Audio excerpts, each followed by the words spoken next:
Hey, friends. So today I want to talk about a pet peeve of mine that has cost me a lot of time and money when I first started in my financial journey. And that is the concept of automating your financial problems away. When I first started, I thought that the only way to fix my money problem was to automate my finances. And I want to talk about why I was wrong about that and then how to fix it. Now, I'm adding this edit in because I don't want Ramit Sethi angry at me. I do think automation is important and you should do it at a certain period. But I want to talk about why it's not the first thing that I like to focus on and why it wasn't the right thing for me to focus on, at least for me in my journey to begin with. But once you master what I'm going to tell you about, then automation is a great way to make things a lot easier on yourself. The biggest problem I had with an overly focused mindset on automation was that I was reinforcing a few things that I was telling myself about my money that were not healthy. And I heard this on a radio station today, and this is why I'm talking about it.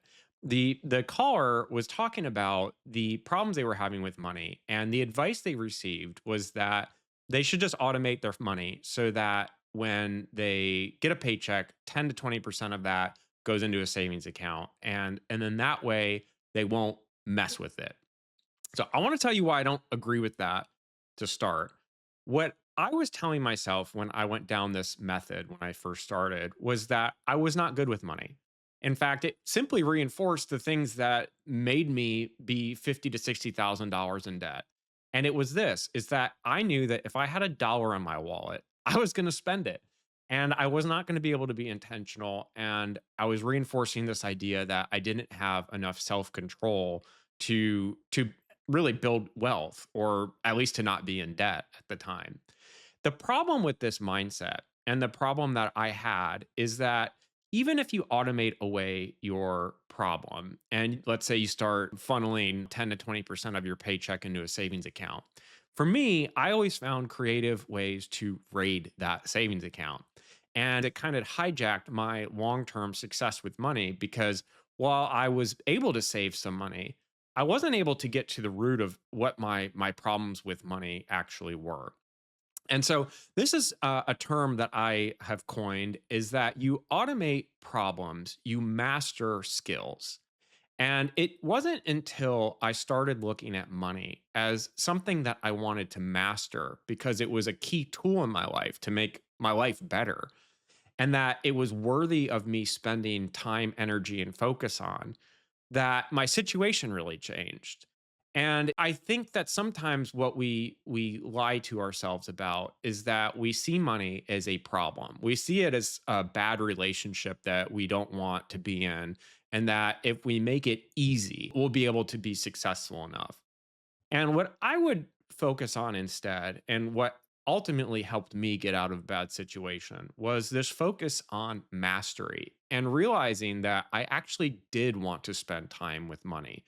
Not because I'm a spreadsheet nerd, although I kind of am, and not because, you know, for all of the reasons that you might hear people say, don't overly focus on money, but because I saw it as a powerful tool in my life that I wanted to master.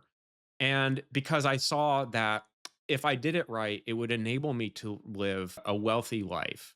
And it would allow me to do things that I didn't think I would be able to do. And it would not limit me in my life. That was the big focus is not having this limiting factor of money. And so the moment that I was able to start focusing on intentionality first instead of automation, I had a lot more success. And the one way I would encourage you, or at least worked for me, to start getting on this intentionality journey is to look at zero-based budgeting. And I started a budgeting series that uses You Need a Budget or YNAB. It's really the premier zero-based budgeting tool. And the focus is looking at every single dollar you have, giving it a job so that you are very thoughtful about what you want it to be doing in your life. And as I got better at this, then automation was this powerful tool because the analogy I want to use is, wealth building like in my compounding interest video I released yesterday, it takes 10, 20, 30, 40 years to build wealth. It takes a long time. And so we do want to take the manual pain out of a lot of the things that we do, automated transfers from your checking to your savings account. But we always want to have the intentionality underneath it that is telling us that we are good with money. I would think about automation as kind of like a cruise control for a really long road trip.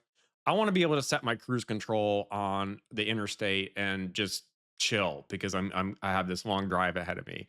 But I also want to be able to have the mastery of driving a vehicle to take cruise control off when I need to and have really focused effort on my driving. And it's the same thing with your money, where we're finding this fine balance to, paying attention to it in the times that we need it, and then automating away kind of the painful, boring, mundane parts of money. And so, as long as you're balancing both of those things in your journey, I think automation's a great step. But I would just be careful about when you implement it into your system. And especially if you're new, the core principle that we always want to be focused on is building an identity that tells you that you are good with money. And as long as you're not using automation as a crutch to hide money away from yourself because you have this core belief that you're not good with it, I think automation's great. But just make sure that you're not using it as a band-aid for underlying issues that you might want to focus on first.